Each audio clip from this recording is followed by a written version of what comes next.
வணக்கம். இப்போ அருமையான சுவையில் அரைக்கீரை வச்சு பருப்பு வடை தாங்க செய்ய போகிறோம்.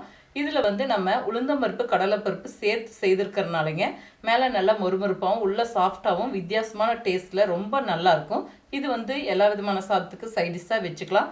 ஈவினிங் ஸ்நாக்ஸாக கூட செய்து சாப்பிட ரொம்ப அருமையாக இருக்குங்க. இந்த வடை செய்யறதுக்குங்க 1 கப் அளவுக்கு கடலைப்பருப்பு, இதே கப்பில் 1/4 கப் அளவுக்கு உளுந்தம்பருப்பு, இது ரெண்டுமே நல்லா கழுவிட்டு 2 மணி நேரம் பக்கம் ஊற வச்சுருக்குங்க தனித்தனியாக. இப்போ ஊற வச்ச பருப்புலேருந்து நல்லா தண்ணியை வடிச்சிட்டேங்க. 2 மணி நேரம் பக்கம் உளுந்தம்பருப்பு ஊற வச்சுருந்தேன்.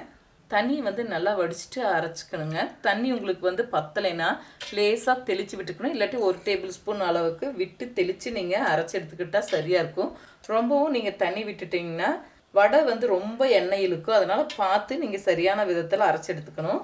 இப்போ உளுந்து அரைச்சாச்சுங்க. இது கூடவே ஊற வச்ச கடலைப்பருப்பு நல்லா தண்ணியை வடிச்சிட்டு சேர்த்துக்கலாம். இது கூடவே இப்போ கடலைப்பருப்பு சேர்த்துன வரங்க அடியில் இருக்கிற உளுந்து எல்லாமே இந்த ஒன்று சேர இந்த மாதிரி நல்லா கலந்துட்டு அரைச்சோன்னா உங்களுக்கு எல்லாம் ஒன்று சேர நல்லா அரைப்பட்டு வந்துடும்.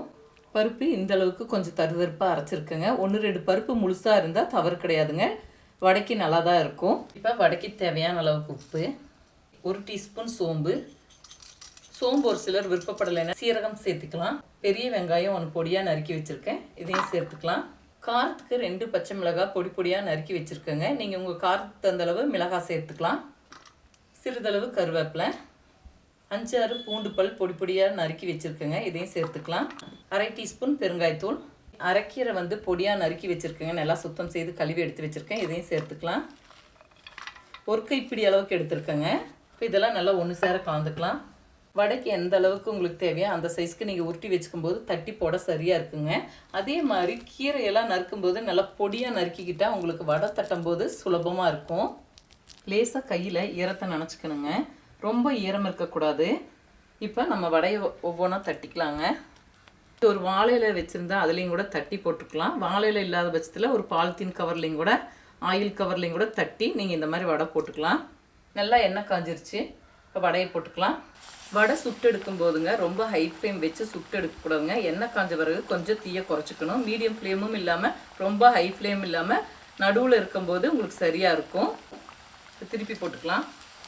போட்ட உடனே திருப்பி விடக்கூடாதுங்க. இந்த மாதிரி 2 நிமிஷம் நல்லா வேக வச்சு கொஞ்சம் சலசலப்பெல்லாம் அடங்கின பிறகு தான் திருப்பி போடணும். இப்போ வடை நல்லா வெந்துருச்சுங்க. 2 பக்கம் நல்லா திருப்பி போட்டு வேக வச்சு எடுத்துட்டோம்.